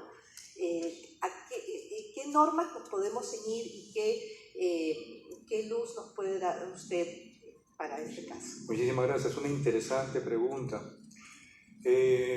A ver, de repente, el día de mañana vengo yo de voluntario y me ofrezco a revisar los equipos que están en la pared aquí en el Ministerio de Trabajo. Por alguna razón me lo permite. De voluntario, yo quiero que se arregle y voy a contribuir en este caso con el auditorio del Ministerio. Me subo en una silla, comienzo a arreglar, digamos, la luz de emergencia y me caigo y me lesiono, me fracturo la pierna. La pregunta es, ¿hay una situación laboral? ¿Existe un empleador y un trabajador en esa circunstancia? No lo existe. Caso número 2. El Ministerio de Trabajo me contrata para hacer una revisión, de repente una verificación pues, de esta luminaria y de la luz de emergencia. Existe un contrato escrito o verbal y nuevamente igualito yo me subo y me caigo y me lesiono la pierna. Nuevamente la pregunta, ¿hay una situación laboral en ese segundo caso? Sí lo hay. Entonces, donde haya, digamos, situaciones de contrato de trabajo y se contemplen los 3 elementos del contrato de trabajo, subordinación y ya eso se convierte en una situación laboral. El otro punto, la Ley de Seguridad y Salud en Trabajo está hecha para empleadores y trabajadores. En conclusión, la Ley de Seguridad del Trabajo sí tendría alcance para el caso que usted acaba de mencionar. Lógicamente que si hablaríamos de una empresa minera, hectáreas de terreno, etcétera, y maquinarias y cantidad de explotación, el sistema de gestión de seguridad hizo un trabajo va a ser enorme, ¿no? Registros y personal, etcétera. Probablemente para el caso de la Junta de Propietarios bastaría pues con, digamos, algunos documentos específicamente relacionados a la actividad que desarrolla ese trabajador. Efectivamente, ellos están expuestos pues, a violencia, a estrés, a los psicosociales, agentes biológicos, el frío, el calor, etc. Y sí, ameritaría una prevención de riesgos laborales. En chiquitito, pero sí ameritaría. Claro que sí. Buenas tardes, ingeniero. Lo que quería comentarle era sobre dos temas, ¿no? Muy importantes que hoy en día se les está prestando bastante atención, ¿no? En primer lugar, bueno, yo trabajo como ingeniero de seguridad y salud ocupacional por la naturaleza de mis actividades, ¿no?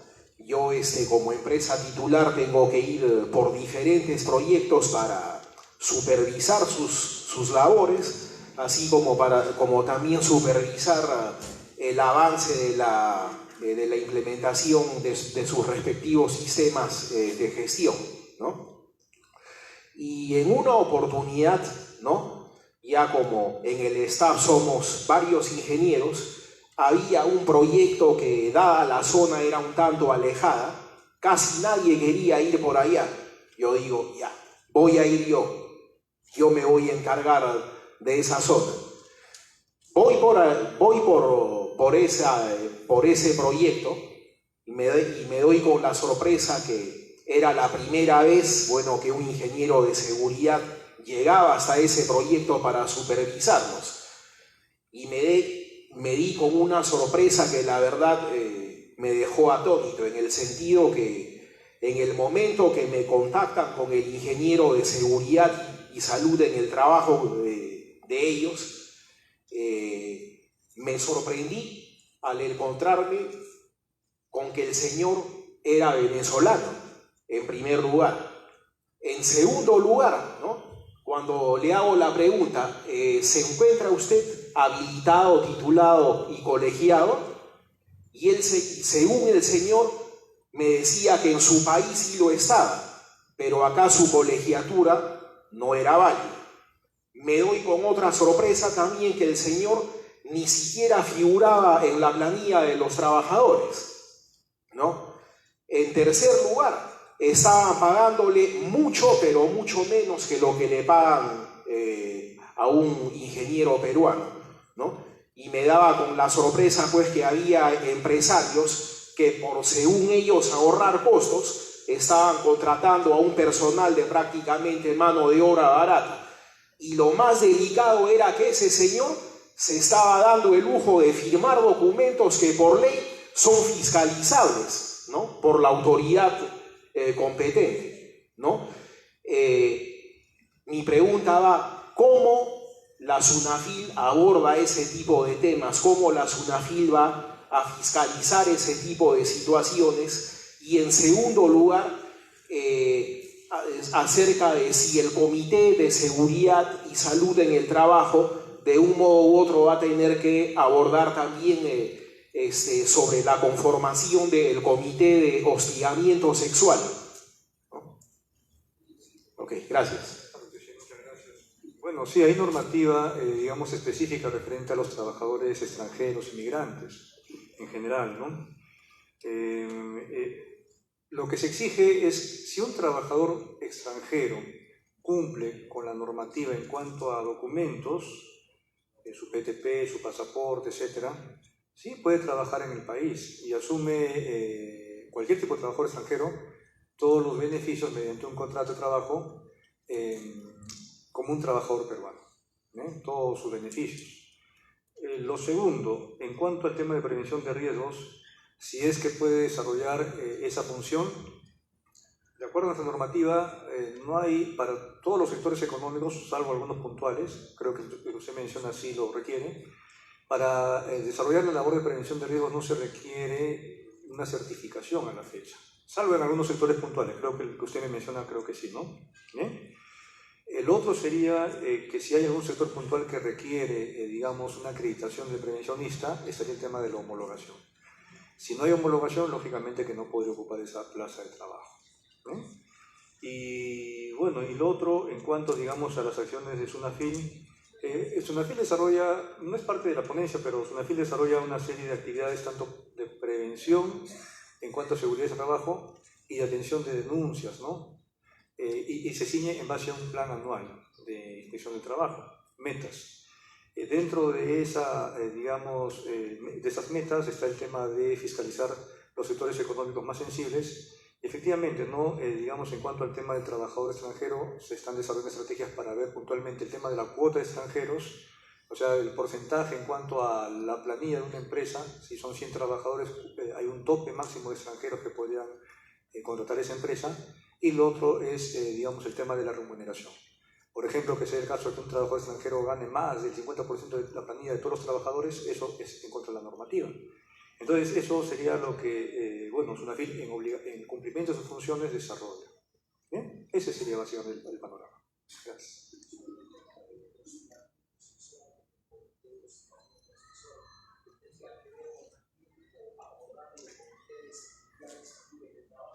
Claro que sí. Si abordamos el tema de... hay una estrategia, hay que ver el enfoque que se le da. Si es un tema de hostigamiento, ya sea laboral o de connotación sexual, eso ya, digamos, va de la mano con denuncias de la persona que se siente afectada. Y sí, habría intervención para determinar si hay ese tipo de acoso o de hostigamiento, ¿no? En cuanto, digamos, a seguridad y salud en el trabajo, habría que ver en qué medida y qué repercusiones tendría una situación de hostigamiento en cuanto a afección del trabajador. Si le genera un daño psicosocial, si le genera un daño de repente, digamos, de agente biológico u otras cosas más, habría que abordarlo en ese contexto. Y lo pongo en ese contexto porque el Estado peruano tiene estrategias para, digamos, difundir en los centros de trabajo la prevención de tuberculosis y de HIV en los centros de trabajo. Y alguien dirá, oiga, pero ¿qué tiene que ver prevención de riesgos laborales con la prevención de estas dos enfermedades infectocontagiosas? Muy fácil. En los centros de trabajo se dan interacción entre personas de pareja y efectivamente si hay alguno de ellos que tenga alguna de estas enfermedades puede transmitirle pues a la otra persona, ¿no? Entonces, cuando salió la estrategia hace muchos años, se vio que la mejor forma de prevenir y de bajar los indicadores de afección de estas enfermedades es intervenir en los lugares donde se producen los contagios y los contactos. Los centros de trabajo serían una de las principales opciones, ¿no?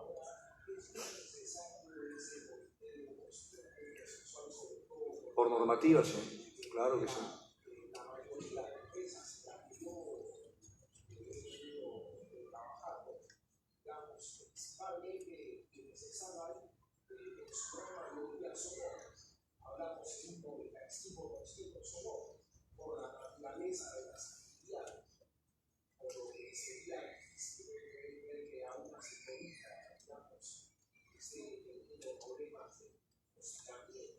Sí, efectivamente, habría que canalizarlo a través de un caso puntual, una intervención de la autoridad, una denuncia probablemente, ¿no?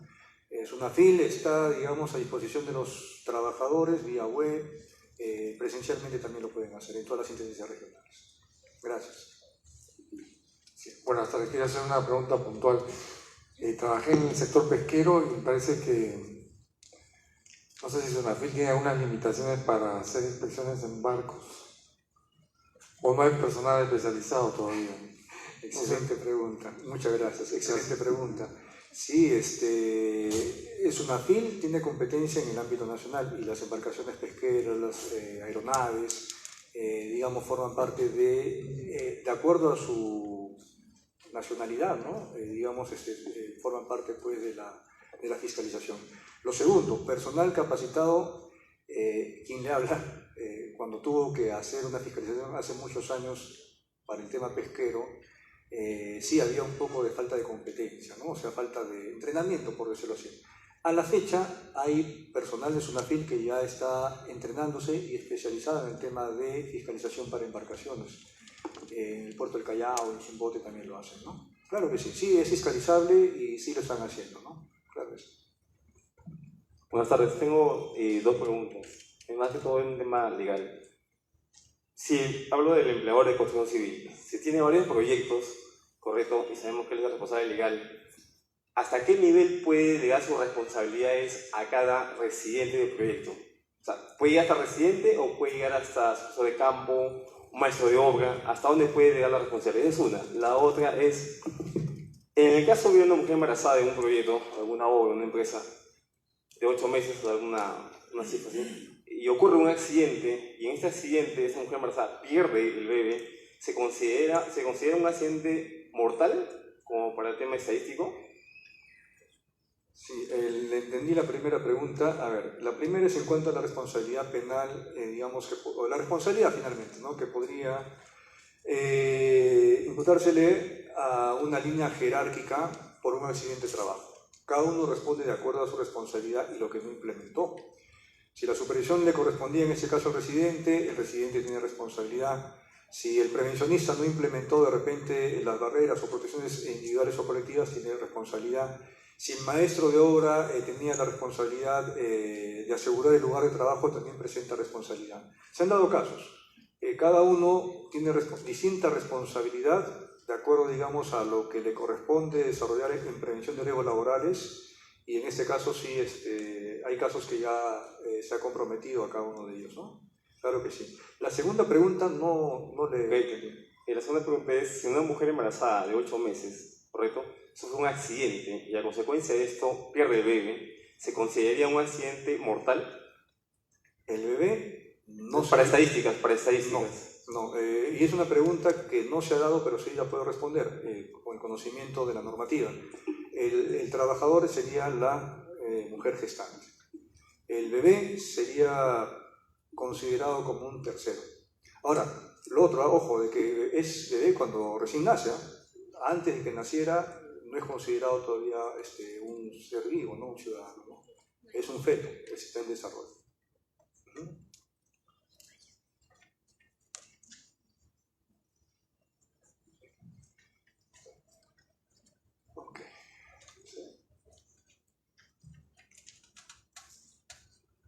Muy bien, creo que ya no hay más preguntas del público.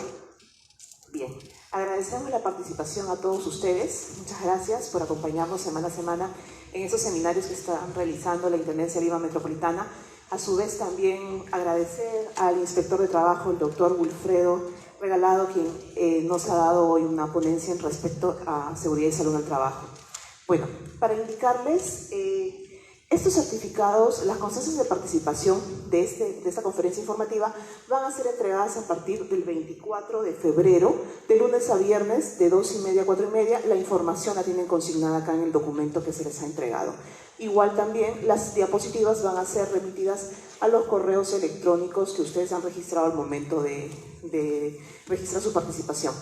Bien, los invitamos a que nos sigan en las diferentes redes sociales para que puedan enterarse de la próxima conferencia informativa que vamos a brindar. Muchas gracias a todos por su participación.